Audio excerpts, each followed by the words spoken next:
tardé parce que dañ fa am point yu bari yu ñu war a waxtaanee. Dañuy dem directement ak le président Bassirou Diomaye Diakhar Faye mi nga xamante ni saisir na les 7 sages du Conseil constitutionnel pour la dissolution de l'Assemblée nationale.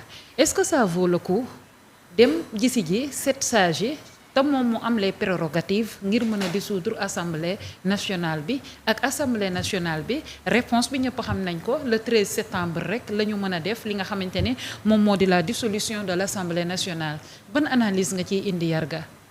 Voilà xam nga Assemblée nationale dissolution bi constitution sénégalaise dafa wax à son article 87. ne assemblée bi kenn mënu ko dissoudre avant muy am 2 années. Donc assemblée bi kañ lay 2 ans yi di mat. à partir de quelle date la ñuy commencer décompte bi. pour xam ne assemblée bi am na 2 ans wala amul 2 ans. à partir de la proclamation des résultats définitifs par le conseil constitutionnel la.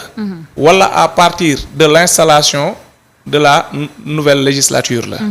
Donc c'est là où le problème se pose. Donc li ci nga xam ne si moom moo andi jiixi jaaxa bi yépp parce que élection yi mi ngi amoon le 31 juillet 2022. Maintenant su ma jumul le 6 août ci la conseil constitutionnel proclamé woon résultat définitif yi tudd tur yi ñi nga xam ne si ñoom ñooy les députés. Installation ba nag moom moo nekkoon le 13 septembre. Léegi c'est à compter de la date du 6 bi ñu proclamer les résultats ba ñu ne ñii ñoom ñooy député nga xam ni date boobu ba mu jotee bu ñu tuddee ne un tel député la kooku immunité parlementaire am dugg na. te à la fin du mois dañ koy fay salaire u député. ndax loolu instant boobu dañ koy comptabiliser. wala dañuy xaar ba date bi nga xam ne si lañ leen installé ñu soog a commencer compter foofu 2 ans yi. parce que tamit le président de la République. ki ñi mu laaj ñooñu la war a saisir. pour laaj leen seen avis.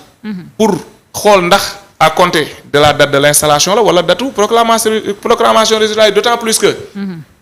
dañoo nekk ci réew moo xam ne réew mu naqari la.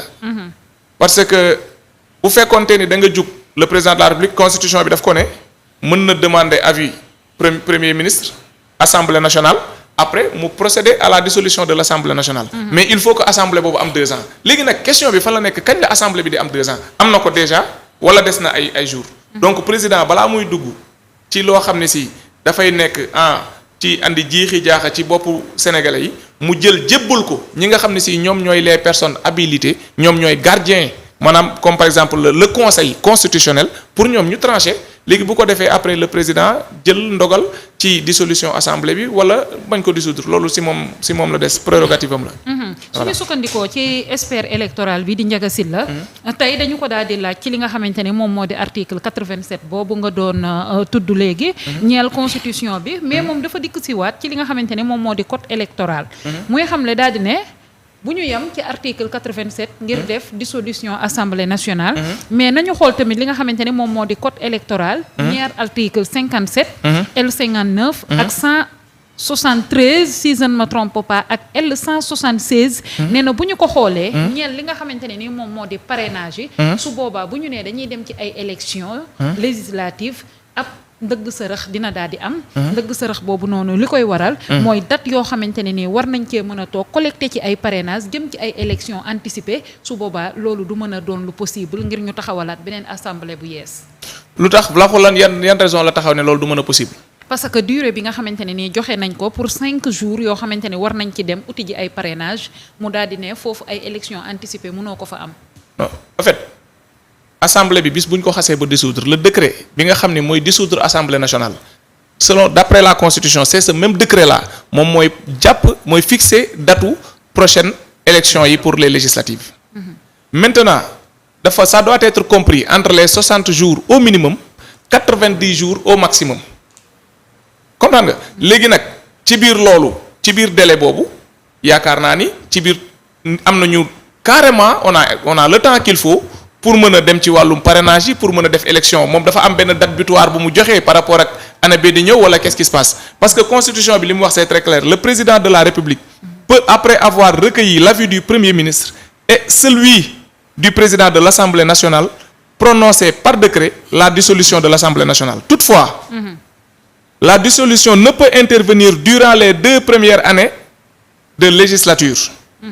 le décret de dissolution fixe la date du scrutin pour l'élection des députés. Le scrutin a lieu 60 jours au moins et 90 jours après la date de publication du décret. Donc ce qui veut dire que ni bis bu ñu publier décret bi rek 90 jours au plus tard élection bi dina am. Maintenant ces 90 jours là dafay tomber moom li muy wax mooy votu beneen année bi mooy votu budget si beneen année bi si loolu lay wax ci calcul mi si foofu la ko teg wala fan la ko teg. pour ñu mën ci avancer daal dina jafe mais lii nga xam ne si moom la constitution bi wax à son article 87 mu ngi nii. man nag damaa bokk ci ñi jàpp ne sànq ci suba waxtaan naa si ci fajar gi sax tôt le matin ak benn avocat. mais même bu fekkente ni ñoom ay juriste lañ loi de moo ne nul n'est censé ignorer la loi donc kenn ci ñun. moom il est censé ignorer la loi ñun ñëpp war nañ ci gëstu. mais bu ñu demee ci article bi ci conseil constitutionnel bi mu ne l'assemblée la constitution plutôt l'assemblée dissoute ne peut se réunir toutefois le mandat des députés n'expire qu'à la date de proclamation de l'élection des membres. Toutefois le mandat des députés n'expire qu'à la date de proclamation de l'élection des membres. mais loolu le 6 foofu nag wuute am na ci. parce que bu ñu sukkandikoo ci ki nga xamante ni député la woon ca pénc ndaw réew moom muy Théodore Montel nee na date bi nga xamante ni conseil constitutionnel ci la def proclamation résultat définitif kenn waru ci sukkandiku ngir dissoudre assemblée nationale bi date installation bi muy le 13 ci la ñu war a sukkandiku ngir def dissolution assemblée nationale. wuute am na ci boobu nga wax moo waral le président Bassirou Diomaye Faye saisir conseil constitutionnel bi nga xam ne si moom moo am baat pour trancher. Constitution le conseil bu ñu waxee rek ñoom seen décision elles ne sont susceptibles d'aucune voie de recours. donc moo tax le président saisir leen mais ñun ci suñu gis-gis ginnaaw dañoo toog di waxtaan ci suñu gis-gis. mënul am ci benn jamono ñu am 165 députés 2 fois. c'est-à-dire à partir du 6 ñi nga xam ne mooy législature ñi nga xam ne ñoom la ñu folli élire ñu bees ñii ils ne sont plus députés. ñii ils sont des députés parce que bañ leen proclamer seen résultats yi mbalaanu kiiraay dugg na te fin du mois boobu commencé nañ leen a fay. certes nag dootu mënuñu réunir assemblée nationale du ñu voté ji maanaam loolu comment on appelle ça fonctionnement juridique bu assemblée nationale peut-être moom mooy des. parce que il va falloir ñu installer les bureaux le président et tout ça ba pare pour ñuy mën a commencer seen ay sessions et tout ça. effectivement voilà. mu ngi noonu merci beaucoup Yarga Yaya. naka nga gisee en tant que juriste dissolution assemblée nationale bi coow li nga xamante ni juddu na ci du date bi la ñu war a jàpp conseil constitutionnel la ñuy xaar mu wax lan la yoon prévoir ci dissolution assemblée nationale bi selon vous. ok merci beaucoup par rapport ak question boobu tamit damay aborder aussi dans le même sens que mon co-débatteur mooy ni que maanaam suñuy loi et règlement maanaam dafa am lu ñu ko classifier. expert Ndiaga Sylla d'accord naa ci li mu wax mais nag la constitution dès que la constitution aborde na matière boobu rek je ne vois pas que ñi dem di référé wu ci ay code électoral ay yenn yi affaires yooyu. dès lors que constitution bi wax na ni assemblée pour nga mun koo tas. il faut mu dem ba mat 2 ans. léegi nag 2 ans boobu moom mooy matière à débattre bi. léegi par rapport ak matière à débattre boobu comme gis nañ ni parce que droit tamit c'est une science. c'est une science là comme toutes les matières. nit ñi dañ ciy weccoo ay xalaat amul kenn ki nga xam ne mën na taxaw ne la j'ai le monopole du savoir en matière de droit en matière de ci. dañuy teg ay textes de loi yi nga xam ne nit ñi mën nañ koo interpréter. léegi nag par rapport ak interprétation yooyu ñun dafa am ay juridiction yu ñu fi teg ay instances yu ñu fi teg te ci instances yooyu par rapport ak interprétation des lois. samp nañ fi conseil constitutionnel. mooy bu divergence amee bu nit ñi dëggoowul par rapport à telle interprétation de loi. may nañ les prérogatives au président de la république mi nga xam ne constitution may na ko mu tas assemblée nationale bu délai bi matee selon les dispositions de la constitution. mu dem demander avis au conseil constitutionnel. dès lors que divergence am na ci classe politique bi. comme il est légaliste te comme ñun dañoo bëgg a changer système jubal jubanti la ñu wax. il faut que mu ranger wu ci méthode boobu maanaam dem consulter le conseil constitutionnel.